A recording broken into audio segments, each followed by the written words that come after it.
Hey, how you doing, gang? Here doing a second video uh, from this location, and I'm going to be talking about the Sharpfinger, its defensive uses and attributes, like the title suggests. I'm basically just going over the essay that we put out a couple years ago. Nothing's changed too much. We do know a little bit more than we did back then, and the issue of sheath availability has become bigger than it used to be. So we're going to be talking about alternatives to this blade at the end. Okay, but just kind of going to go right through things. And as always, if you have questions, please put them in the comments section, and I will get back to them as soon as I can. Okay, so the Schrade Sharpfinger. Most of you already have these, but if you don't, you should go and get one. They run about $25 in the sporting goods section at Walmart. They're also sold at other sporting goods places, Bass Pro, Cabela's, places like that. And then Amazon has them. They're inexpensive, and they've been around for a long time. I think since the 50s.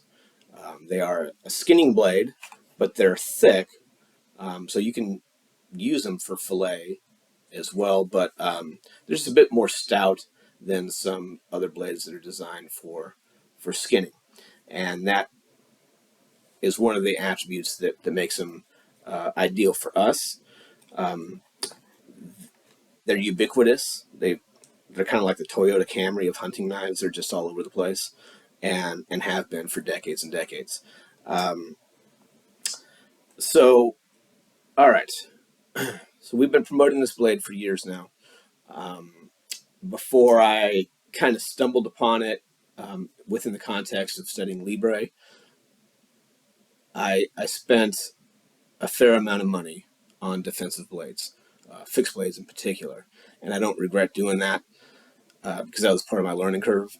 However, you know, if our hindsight could be your foresight, I would just get one of these and hold off on spending $100 or more on some cool knife that's being promoted online with a big name instructor attached to it and all that kind of stuff, because this blade will accomplish 90% or more of what you're trying to accomplish with a blade that'll cost you several times more. Okay.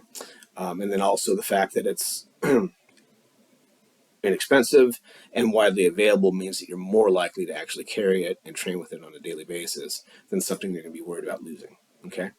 So, the Sharpfinger is marketed under Schrade's Old Timer line. So when you go into the sporting goods section, that's probably the name you're going to see on the packaging. As near as I can tell, the Old Timer line from Schrade just refers to the kind of patterns that they have on their scales. Usually it's like a fake bone type pattern that kind of gives a little bit of an old-fashioned look. Um, and yeah, so definitely less than $30. Um, Typically, all you're going to find in a retail brick and mortar store is the standard version of it. However, on Amazon, you can usually find the version that has the coated black blade, which is actually ideal for our purposes. A black blade is virtually invisible as it moves through the air and stuff, and it's very difficult to track for your opponent to track where it is and what you're doing with it, just with their eyesight. Okay, doesn't matter too much, but if you have an option, get one with a black blade in the same price point. Okay, the modern version of this is made with a stainless steel blade, which works out for our benefit because we're carrying this on a daily basis, oftentimes concealed, oftentimes in warm weather where sweat might be an issue. The classic version, which was discontinued, I think, in 2004. So if you have an older one that maybe your dad handed down to you or you just picked it up somewhere, the older ones are carbon steel, which makes more sense for an outdoorsman who's using this a lot. Imagine how much time you'd be spending cleaning out a deer or whatever. and carbon steel is easier to sharpen.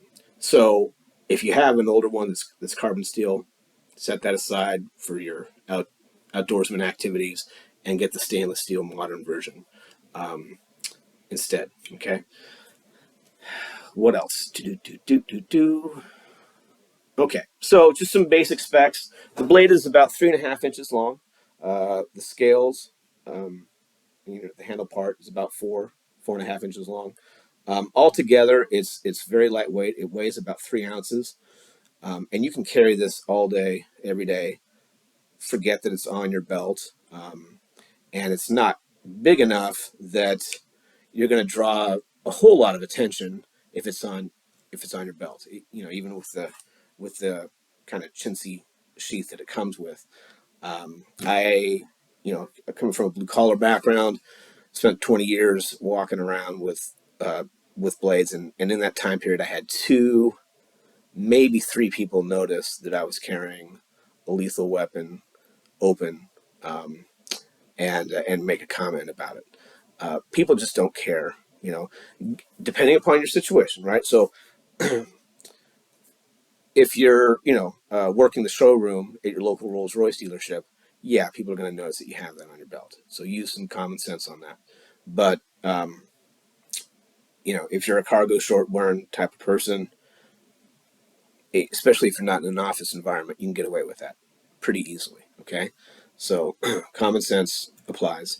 But that's one of the reasons why this became a popular blade within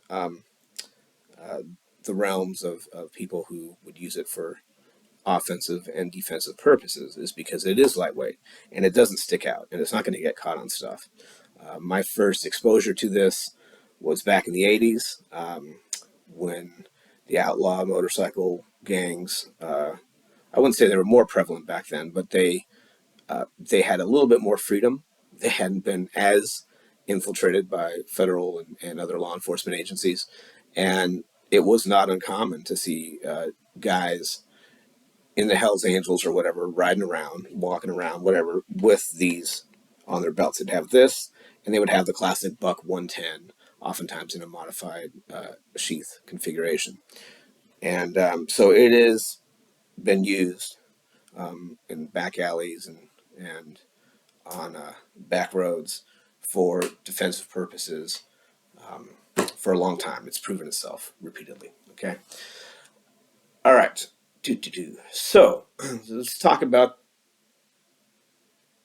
a couple of the attributes of the blade itself properly. As you can see, we're going to be holding it in our ice pick grip with the thumb cap. Okay, and you can see it had the blades concave when we're holding it in the reverse edge position. Okay, that's actually where the red fang name came from.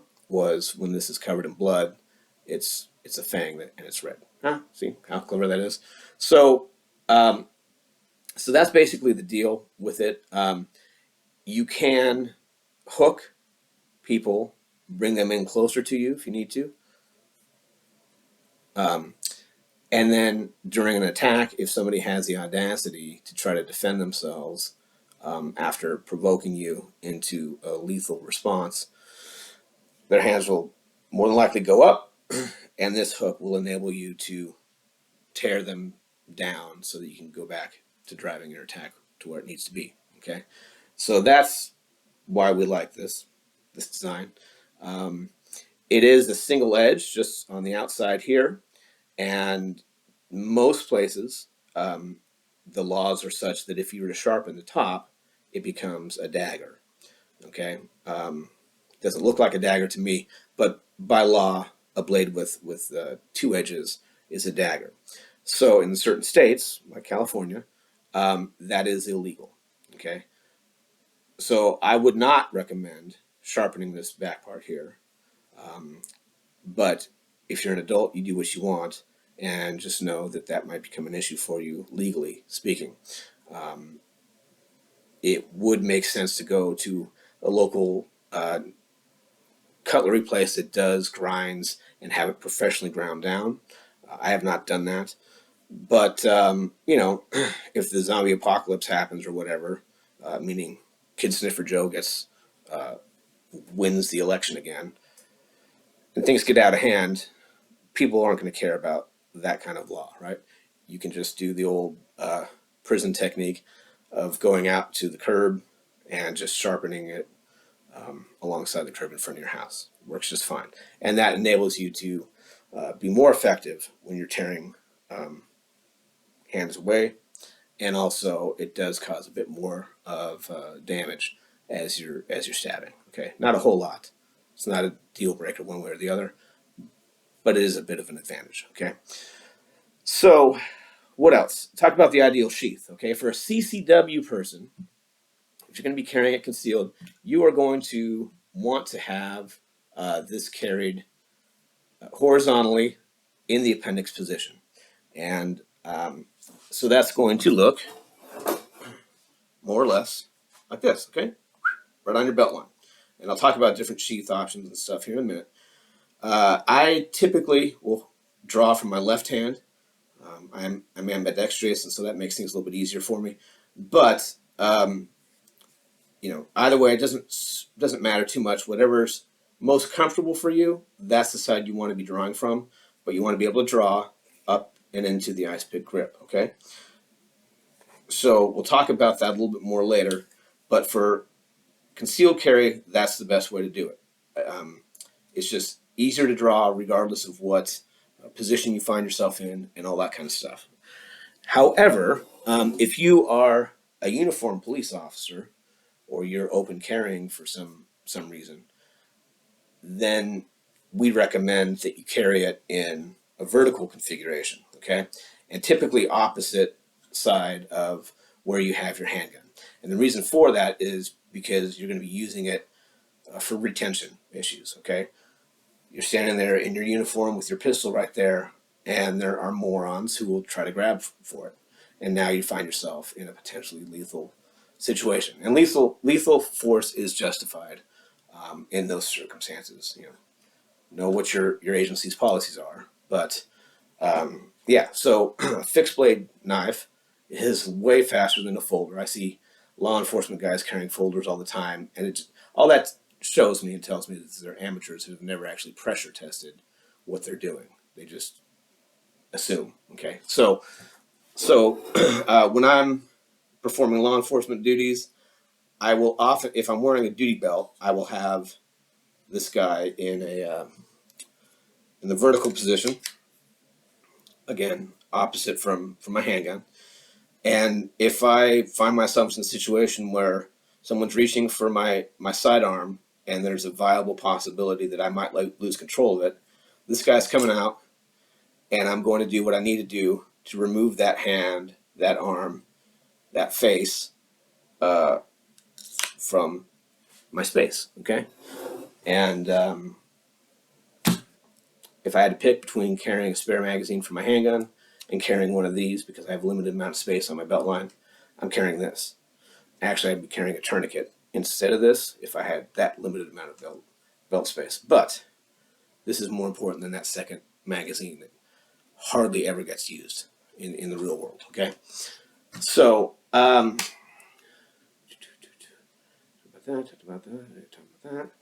legal issues, okay?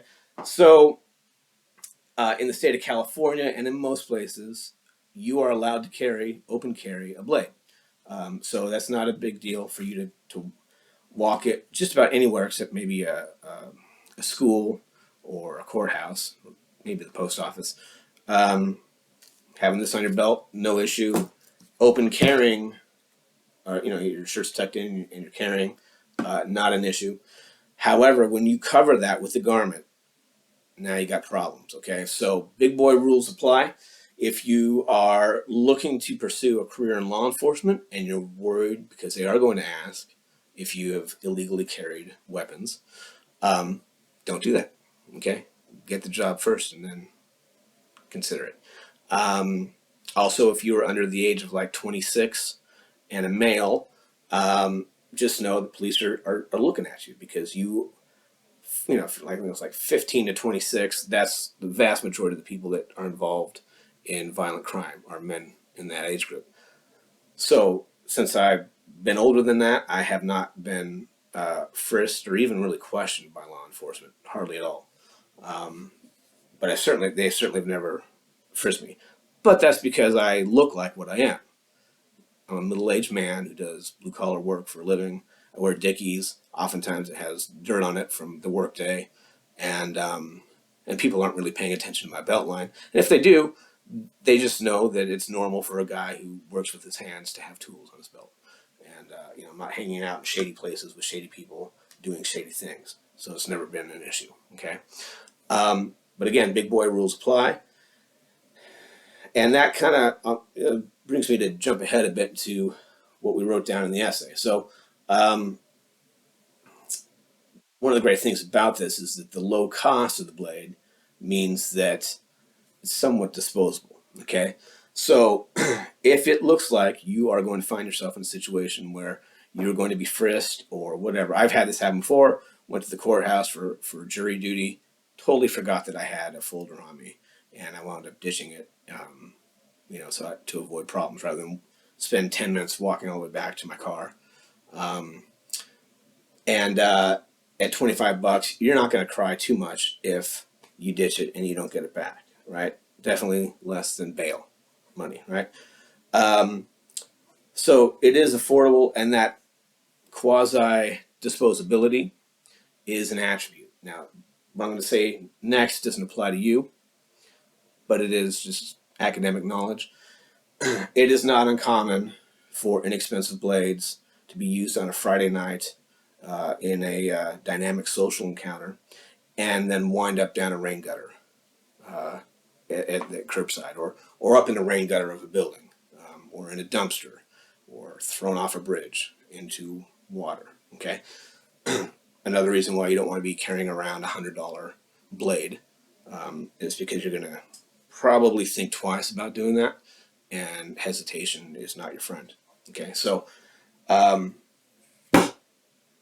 nice. All right, so another thing is that you can pre-position these, and so if you know you're going to be in an area and you might have problems, you can spend the $25 on one of these and do like that scene from The Godfather where they had a handgun pre-stashed in a place where they knew they were going to need it, and you can pre-stash a blade there. I travel around the country a couple times a year flying, and the sheaths are harder to get and more expensive than the blades are themselves. But because the Sharpfinger is available everywhere, it's ubiquitous, I will take the sheath. Matter of fact, I'm doing this today. I will take the sheath with me, have no problems going through any sort of security checkpoint with just an empty sheath. And then when I arrive at my destination, I'll go and pick up a blade that I know is going to fit, right? So again, these are ubiquitous, they're everywhere. And then oftentimes I come back to the same location again a year or 3 years down the road, and I've pre-positioned that blade so I don't have to go through that hassle of getting another one, right, when I'm back in town. That is a very old school trick. I mean, those of you who've worked for intelligence agencies as street urchins are familiar with pre-positioning weapons. Okay. Yeah. So I'm going to talk about the fixed blade concept just briefly. A fixed blade is way faster than a folding knife. A folding knife is borderline useless to you until you actually have it open and you're holding it in a way that's going to be effective for defensive use. So don't confuse your really cool folding knife that you use to open up packages from Amazon as a ideal defensive weapon. It's not, and the proof of that will become readily available or readily apparent to you if you you get like a practice folding knife with a dull blade or whatever, and you start grappling with a training partner and trying to get that thing out in the middle of a clinch or as you're rolling around on the ground. It's difficult to do, and you're way behind the curve if you're trying to do that. Okay, so a fixed blade comes right out of the sheath, and if you have the proper sheath and it's positioned properly, it's ready to go. Literally, your draw stroke can and should be an offensive or defensive attack, right? We don't teach slicing, generally speaking, but when you draw that thing up, if it, comes across the arms or the face of your opponent on that draw stroke, and now it's pre-positioned to actually do some real damage, you're in a much better place. And there's entire martial arts devoted to using the draw stroke as an attack, right? So, so fixed blade is faster than any folder, and it's faster than any reload. The old concept of the New York reload, NYPD would carry 2 handguns and maybe not even any spare mags. The idea being that they would just, if they ran out of ammo with their primary weapon, they just pull that secondary pistol and use that, rather than monkeying around while you're running and diving and rolling around trying to manipulate a magazine into your handgun. That works really well in Hollywood, but not so much when someone's punching you in the face or shooting you. So, yeah, drawing a secondary weapon is going to be faster than the fastest reload. And there's the old saying, oh, well, don't bring a gun to a knife fight. Well, okay, but who decides when something is a gunfight and when it's a knife fight, And that can change in the blink of an eye, depending upon the range at which you find yourself. So you could also say, well, it'll bring a gun to a knife fight, or a knife to. It's kind of silliness that sounds cool, and you sound cool when you say it to a boomer, but it doesn't really translate very well into reality. And we now have information. We have access to information we didn't have access to before live leaks and other things like that. So we were just kind of guessing that would be the ideal thing. But you pull a blade properly with the intent to use it properly and a willingness to instantly use it, you aren't as underarmed and underprepared as someone might think you are. Okay, I have no problem walking around most parts of the world with just this or something similar, and I will not feel less than armed. Okay, I'm not going up against snipers on a daily basis. Okay, the bad guys are going to be within blade range. So, talked about open carry, uniform law enforcement. Also, when I've got my full kit on, I will have one of these. I have the sheath permanently in my rifle mag pouch, the one that's going to be accessed first. That mag pouch happens to be designed to hold 2 mags. It's got 1 rifle mag in there, and it's got my Sharpfinger. Okay, and again, close range stuff, retention issues, I can deal with that a lot better with a blade than I can even an M4 or a handgun. Oftentimes, okay. So you can put these in your body armor. Again, center line is ideal. So modifying the scales, there's different ways you can do it. The scales aren't bad. They're not super aggressive, but they do have some texturing on them. And if you're a hunter and you're working for an hour with a blade, constantly moving it a little bit here and there in your hand, a more aggressive scale of some sort will cause you to have blisters. And so this is designed to give you just enough grip when you got blood and guts on it that you can still use it, but without blistering you. Well, a dead deer's probably not going to be punching you or fighting for its life when you're using one of these on it. However, a human being, even if you've already inflicted lethal wounds on them, might have quite a bit of fight left in them. So what you can do is you can get an ice pick, heat it up, make it red hot on a stove top or whatever, and then just tap it into the open spots on the scales. They're just plastic or micarta or whatever you want to call it, and create little indentations that are going to help you grip the blade and hold it a little bit better. Okay, and then you can just use fine or medium sandpaper to take off extremely rough edges that might be actually sharp against your fingers. Okay, so that's an option for you. Another option that I've learned about recently is the use of hockey tape. Okay, hockey stick tape. So Goon tape is the cool guy one, but man, they are out of stock so much. They've been out of stock for like a month. And so I just went out to Amazon and bought this stuff. Made here in the United States. It's Howie's. I got like a lifetime supply of this stuff for maybe $20. And oh, here it is. Okay. Came with 2 rolls. And so what you can do is you can just wrap this around around the scales, and it will definitely aid in retention in a violent encounter. Drawback to using a nice cloth tape like that is that it will capture DNA. It will trap it. And if you're worried about people analyzing a tool for said substances, you might not want to use that, okay? At some point, I might make a private video about how to sterilize implements. But yeah, so that might be a drawback. I don't think that's going to be an issue for you because you are good people and you are not going to be running around and being overly concerned about crime scene evidence, okay? So what else we got here? Just kind of recap a little bit. Fixed blade is faster than a reload.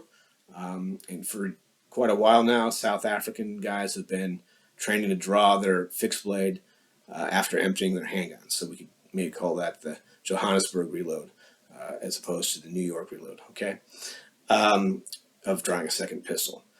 So we talked about the low price point, making it available for everyone, and how it's quasi-disposable. Let's talk about having these in your vehicle, okay? One of the reasons why I've got a lot of them is I like to pre-position things. And I'm not going to be switching out from my belt line up into my body armor and then somewhere else in my vehicle and in a different place in my house. I've just got them around. And you can pre-position these, even with the supplied sheath, in a cup holder, called a cup holder carry, right? So keeping a firearm in your car is a bad idea. Your car is not a holster, and a lot of the firearms that are used by criminals were acquired by them breaking into cars, searching them, finding a handgun, and now that's on the black market with your serial numbers, right? And that's an expensive loss. So this is a $25 option, especially for you ladies. Cup holder carry, right?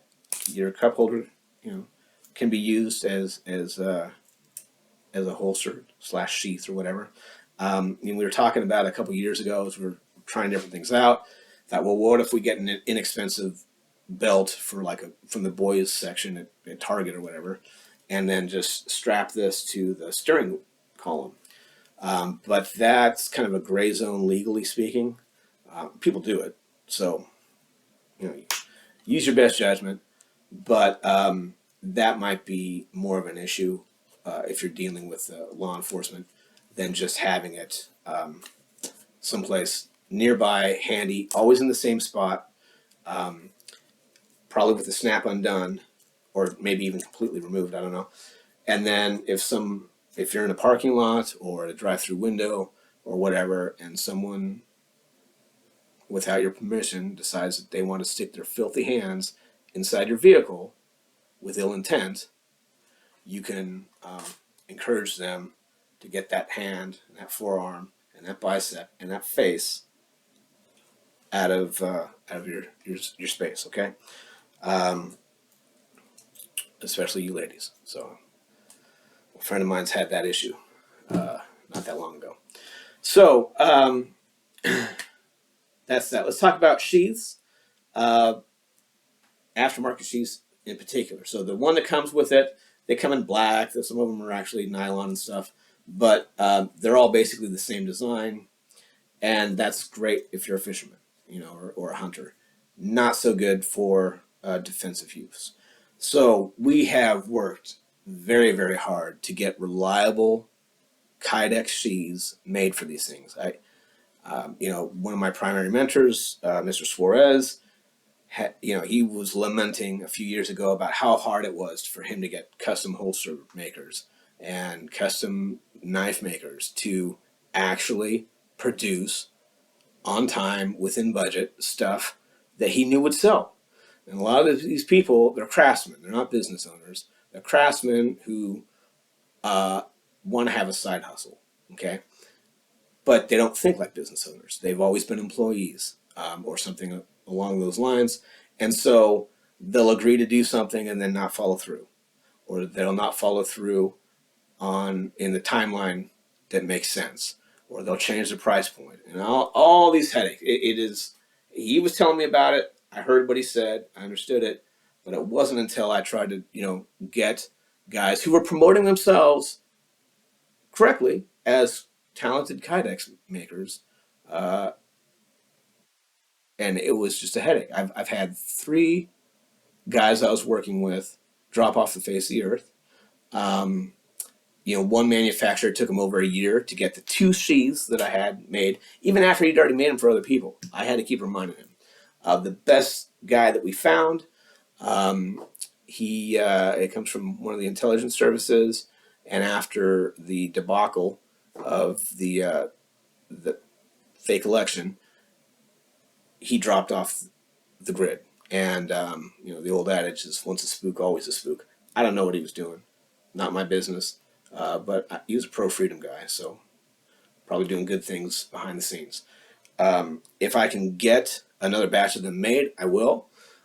However, in the meantime, your best bet is to hop onto the Amazons and get the Carl Thomas leather sheath for this. You just type in Carl Thomas Sharpfinger, and this will pop up. This is an earlier design. I have been talking to Mountain Mike about possibly having him make us some stuff that's a little bit better of a design. The current one, it holds it at a slightly different angle, and then it has a snap. It's still ambidextrous. You can still wear it either way on your belt, but it has a snap. And I don't personally own the latest edition of it. Some of you already do. I'm not sure if that snap's really necessary to keep the blade in just for normal walking around and stuff. If it is necessary, then that is something you're going to need to train and practice with in order to be able to draw in the heat of the moment. Okay. However, I have the older version, and I think over the course of maybe 5 years of walking around with this, carrying ladders, carrying boxes, going up on roofs, crawling through attics, I lost one blade where it fell out, and I didn't know that it had fallen out, probably in the grass or something. I did have a couple of them fall out when I'd be carrying a ladder. A couple of times it happened, but I was aware of it. I felt it, and I just retrieved it. So that's kind of an issue with sheaths in general. Fighting sheaths, fighting holsters, they don't have a ton of retention on them because that's counterproductive to the purpose of them. But Carl Thomas makes these, and it's a pretty ingenious design. It's got this loop that goes over the top, so you can wear it either way. The downside of these is that they're kind of thick. Leather is thick, and the design is thick. So it's a bit harder to conceal if you're not wearing a shirt that's one size larger than what you'd normally wear. Also, it's kind of limited to what kind of pants you're wearing. If you're wearing jeans, Carhartts, or military issued uniform, it's not going to be a problem for you. However, some of you actually have a fashion sense, and so that might be an issue. Like I said, we're still working on kydex stuff, and we will get to that as quickly as we can. I don't want to hassle people too much, but I have no problem emailing someone once a month, once every other month, and try to get another batch in. But because of that issue of us not being able to get the kydex stuff that we need in the quantities that we need them in a timely fashion, I and some of the other cadre have been looking at alternatives to Sharpfinger that are also widely available, but because of the work that Ed's done and his appearance on Joe Rogan a couple of times, these blades have taken off in popularity, which means that now aftermarket sheath makers are jumping onto the bandwagon, and their stuff is a lot more readily available. So a little bit of a teaser, we're going to be making a video about these other knives in the next month or so after I have a chance to test out the different sheath options. I did order a few different versions of them, and we're going to see what works best for us.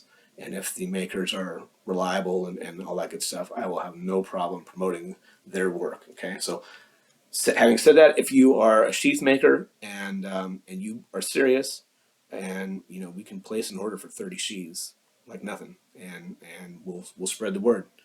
But don't waste my time if you're not a professional. Okay, so the knives we're going to be talking about and promoting before too long are the Pioneer Women paring knife. These are about the same price point, about $25, found over where the pots and pans are in I think it's household goods or whatever section of Walmart. These have performed very well in organic medium testing, and sheaths are becoming more and more abundant for them as a result of the promotional work that Ed's been doing. So we'll go into that stuff in more depth. But in the meantime, get yourself a Sharpfinger or 2 or 3 or 4, and train with them. Okay, have a blessed day.